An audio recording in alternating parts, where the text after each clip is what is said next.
Hello my fragrance lovers and my good smelling companions. Dominic here for fragrance reviews, and we are going through the scent library from Penhaligon's, and I have three fragrances to go through with you today. And the video after this will be the last one. There'll be another two after this, and then we will be done with the scent library of 10, is it? Penhaligon samples. Okay, so let's get into this then. And first one we're kicking off with is another rosy floral one, but the two after that will be unisex, so suitable for men or women. But this first one, yeah, it's going to be it's a women's fragrance. So let's get into it. And it is none other than, well, here's our sample. You can see the color of the juice. It is called the Coveted Duchess Rose. Okay, the Coveted Duchess Rose. And there's a little bit of a story behind this, you know. So she was kind of part of royalty, and she wanted to get away from the stress of her sort of family. So she kind of ran off with and did her own thing. I think got married or something like that, and wasn't really happy in it. And you know, then she's kind of going back and forth, or she had a relationship or something, and then she wasn't happy. And then maybe she was into love affairs and whatnot. I don't know, but that's the whole idea. Is that it's this kind of sort of a royalty figure who kind of runs around trying to find love in life and whatnot. And she's, you know, the scent is kind of about her kind of thing, and it's supposed to be sort of alluring and whatnot. So anyway, that's the thing behind it. Now this one, it's quite straightforward. I'm sure there's actually a whole load of ingredients, but the main ones really that are going to be that are kind of spoken about in this one are going to be simply mandarin, rose of course, and then musky wood. So it's a little bit woodsy. It's got that rose infusion of course, and it's got a bit of mandarin, so it's got a bit of fruit, and it's supposed to be really quite adorable. A lot of people really like this one. I'm not sure whether I prefer it to the previous one. I really like the Elizabethan rose, if you're with me on that one. But let's open it up. Let's see what it has to say for itself. Anyway, this one. So I'm going to get this onto my skin. Yeah, I'll do it this way. Yeah.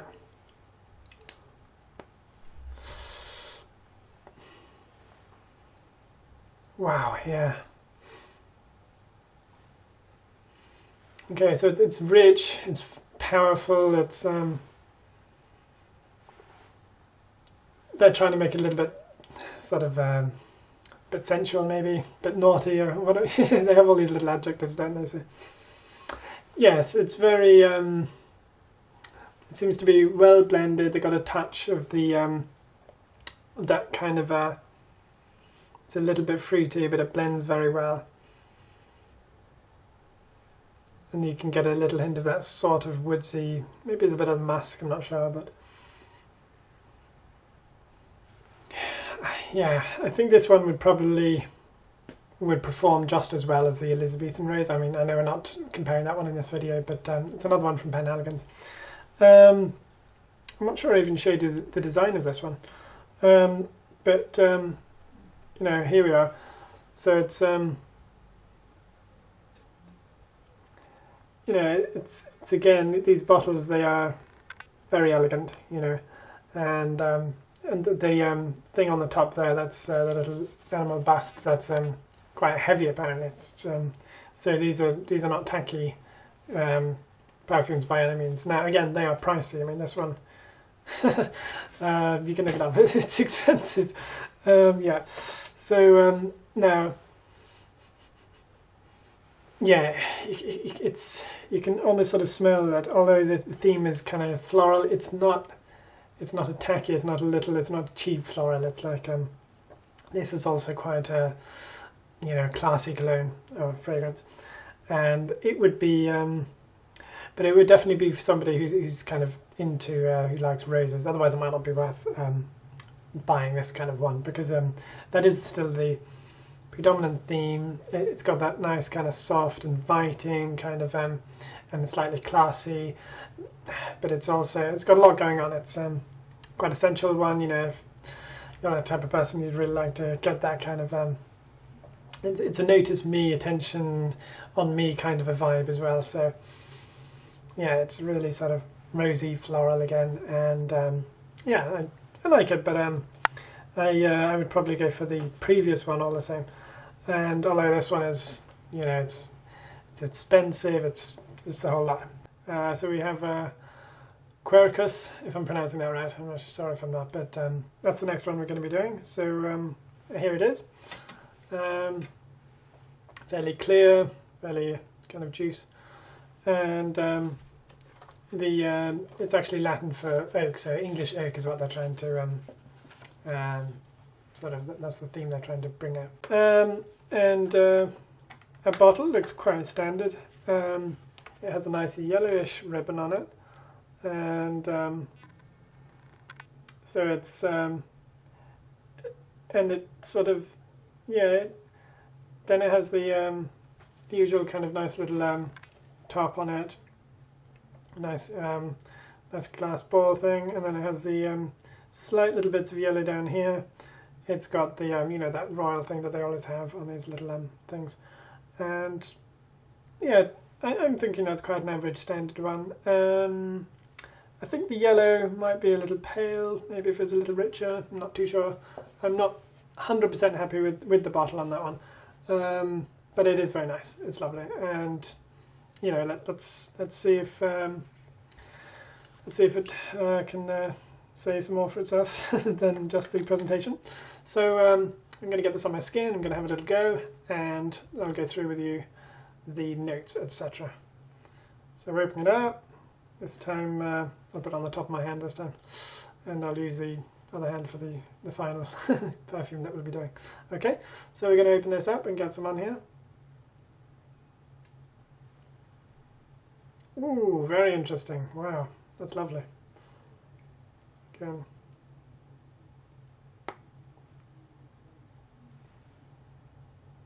Oof. At first I was thinking, okay, it's kind of a generic cologne or perfume, but I'm getting some more depth here, as I often do with these ones.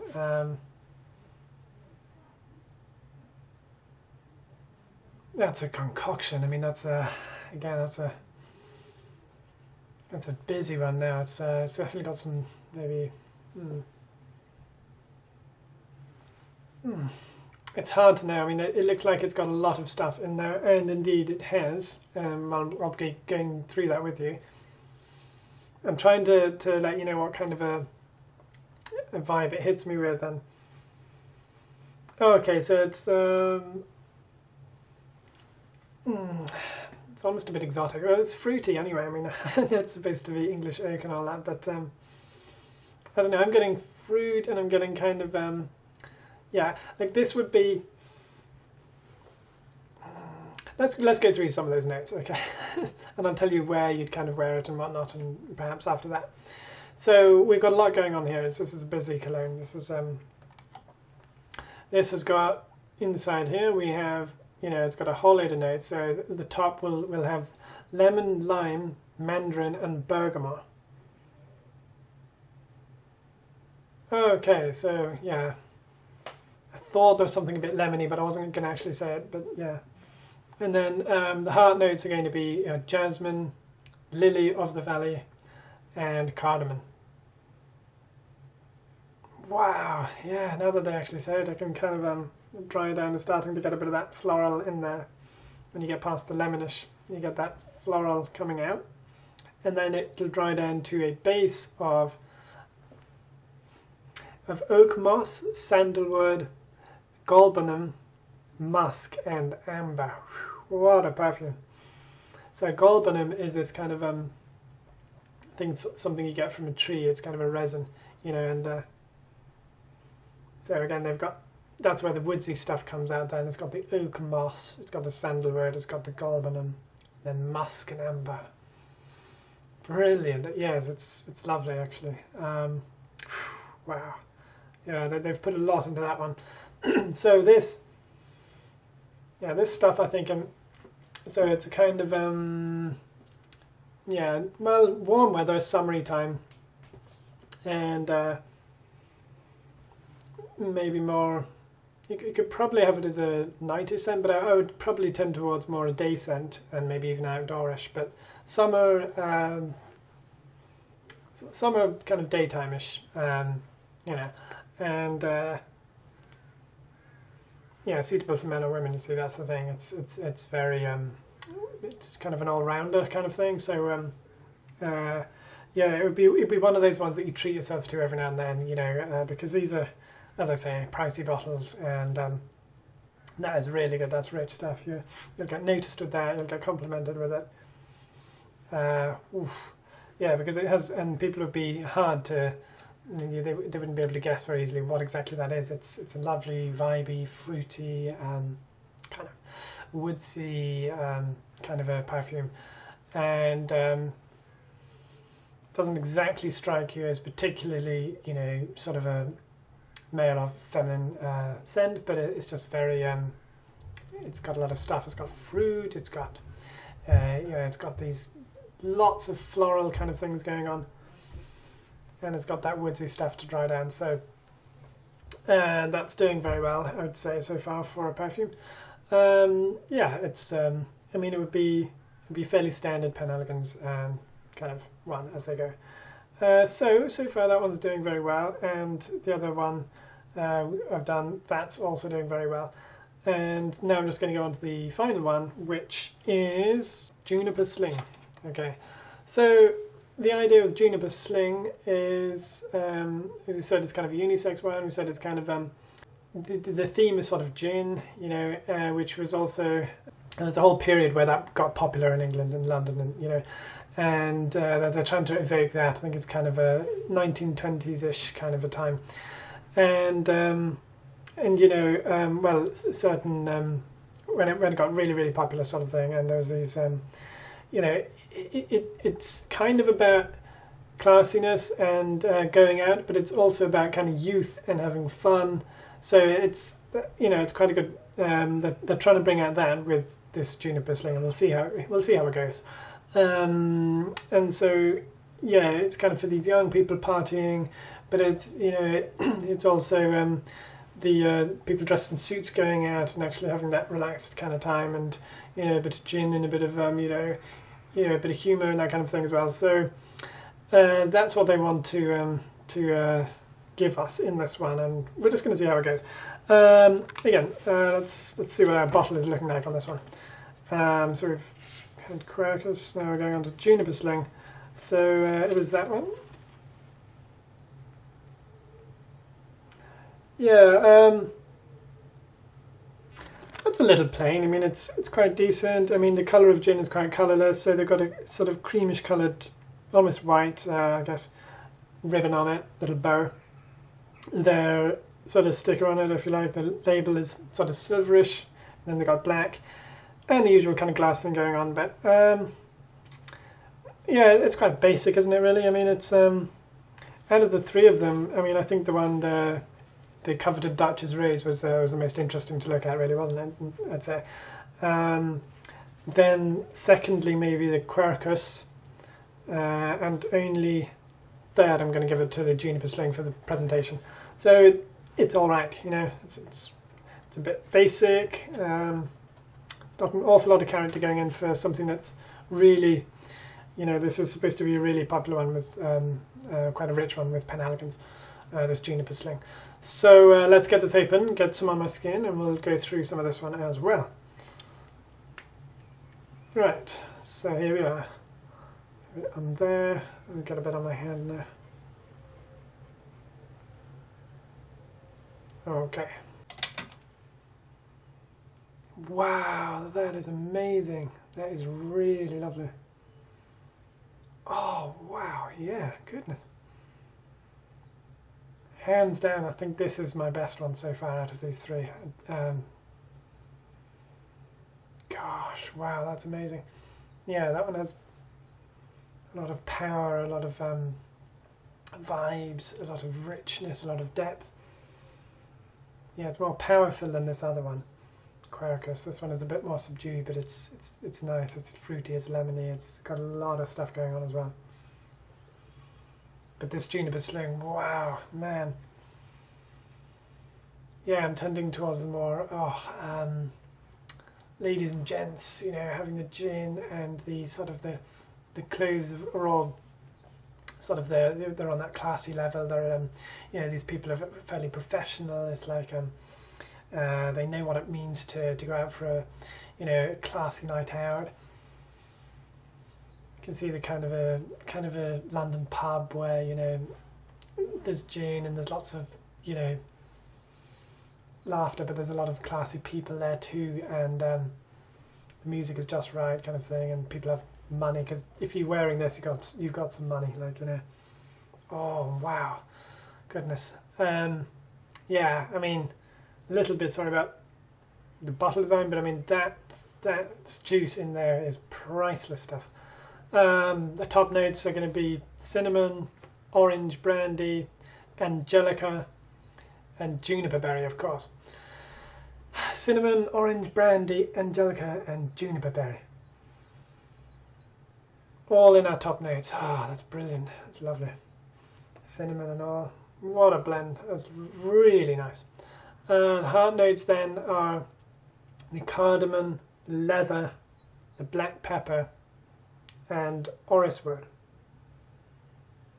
So cardamom, leather, black pepper, and orris wood then for our heart. So I think I'm getting the cardamom, bit of that woodsiness. Not too sure about the leather. I'm sure it's in there as well. And then the base is going to be brown sugar, black cherry, vetiver, and ambrox.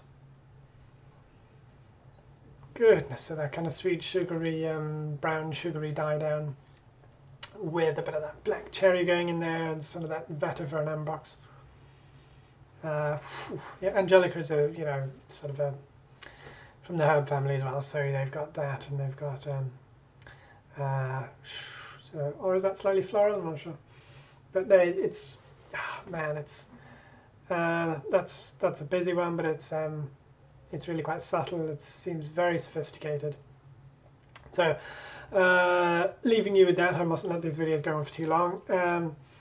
As you can see, I probably did I blew one of them out of the water. I blew one of them up, a huge deal. So I think the breakdown for me is Juniper Sling wins this round for me, and then it would be a bit of a tie between the other two, but I'd probably wear Quercus, of course, because I'm a guy. But the one, the Coveted Duchess Rose, that might be even better. I'm not actually too sure which one would be worth a better price than the other. I think they're almost even, really. Enjoying another little session here with you, talking about these fragrances. Another video to come, and I'm not too sure what the plans are for after that, but we shall see. So nice seeing you guys again, and as always, march forward, smelling good.